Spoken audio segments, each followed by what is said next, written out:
Na época, publiquei apenas um posicionamento de outro tipo, que expõe a seguir. Os inimigos. Página 64. Os inimigos. Como lidar com os próprios inimigos, tanto os levianos quanto os sérios?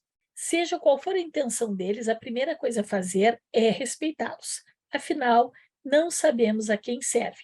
Por isso, respeito o esforço que dedicam ao discurso, à escrita e à ação, e respeito sua preocupação comigo, com os outros e com o todo maior. Aqui eu tive agora uma resposta do que eu estava falando da questão de Deus ter quebrado o pé, que eu disse que eu confio, né? E o que ele está dizendo aqui, para mim, vem bem de encontro com isso que eu penso, e ele disse aqui: não sabemos ao que servem, não sabemos a quem servem. Eu não sei ao que esse pé quebrado serve. Então eu respeito. Reconheço que deste modo servem ao todo maior e nele também a mim e a muitos outros. De fato, sem resistência externa, nada do que é vivo e significativamente humano pode desenvolver-se. Apenas graças à resistência externa é que o indivíduo consegue diferenciar-se, inserir-se em algo maior e encontrar sua força e a percepção do que realmente é possível nos limites que lhe foram impostos externamente. Com efeito, aquilo que já não pode ampliar-se tende a se condensar. Em vez de ganhar em altura e largura, ganha em profundidade. O segundo ponto é que, ao se oporem a mim, meus inimigos também acabam encontrando com mais facilidade que lhes próprio. Deste modo, estimulam mais o todo do que se concordassem comigo ou até mesmo me seguissem, negando sua própria particularidade, pois é essa particularidade que permite ao indivíduo dar sua contribuição única ao todo. Com o passar do tempo, a hostilidade deixa de existir para quem alcança essa etapa, pois a particularidade dos outros já não pode ameaçá-lo e ele tampouco sentirá o ímpeto de adequá-la à sua imagem.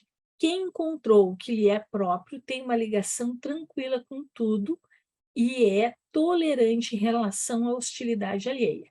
Espera até que essa hostilidade se dissolva na relação com a particularidade de cada um. Contudo, também é preciso considerar que, devido à sua hostilidade, alguns negligenciam ou perdem o que lhe é próprio.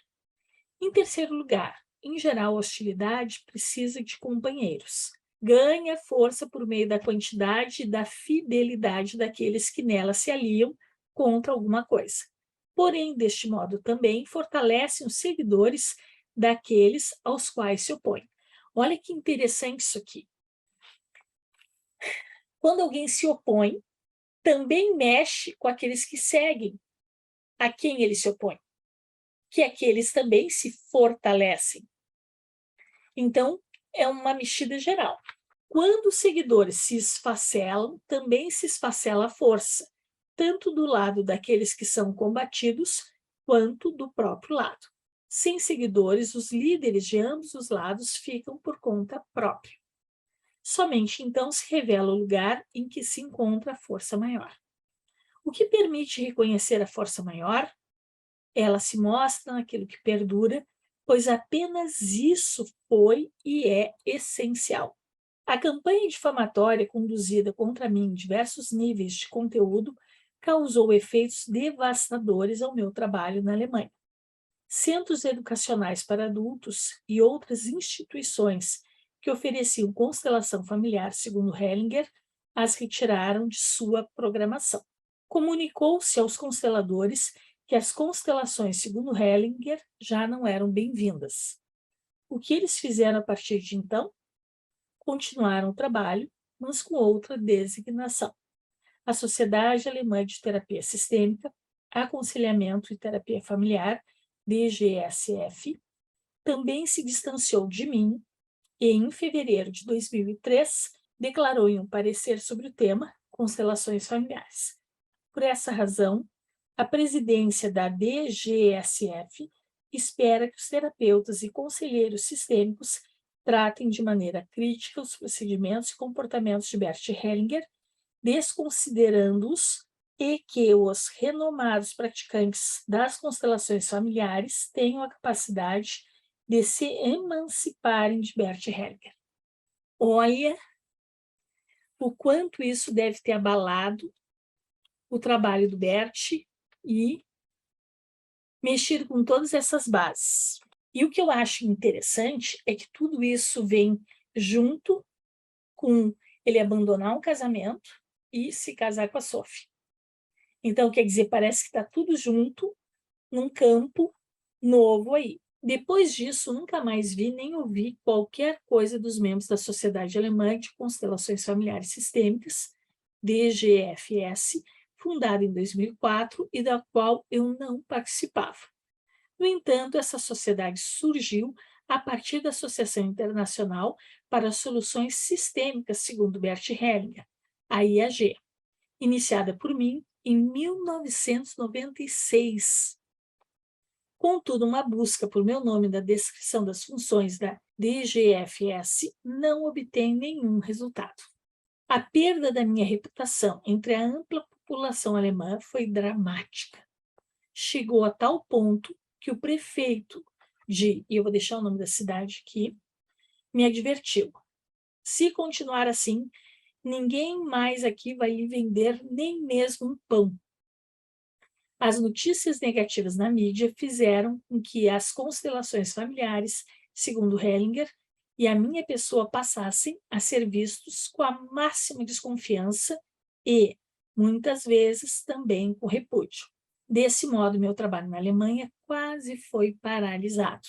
Apesar dos cerca de 2.000 terapeutas que ofereciam a constelação familiar desenvolvida por mim, porém, evitando citar meu nome. Por isso, decidi expandir minha atividade no exterior. Quem veio em meu socorro e me arranjou mais contatos? Apenas meus amigos judeus, como o empresário nova-iorquino Peter Scott e muitos que partilhavam das mesmas ideias. Um fato bastante conclusivo para a afirmação de que eu simpatizava com os nazistas. Esse capítulo é um capítulo que eu termino com muita felicidade. Mas nós vemos o quanto esse campo da constelação veio repleto de coisas e de questões, e era um campo muito pesado. Mas aqui, quando eu estava lendo aqui no final, eu me lembrei de uma situação que, se o nazismo não tivesse terminado, se a guerra não tivesse sido vencida por quem venceu, o Bert teria morrido, provavelmente, como inimigo do povo alemão.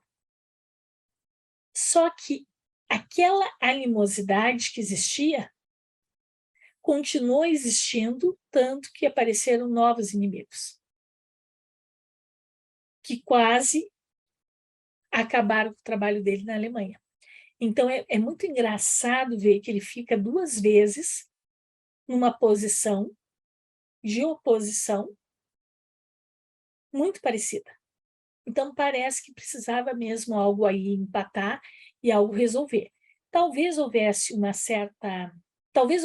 expiação do que não foi vivenciado lá atrás, mas acabou sendo vivenciado cá adiante na vida dele. E a gente respeita isso.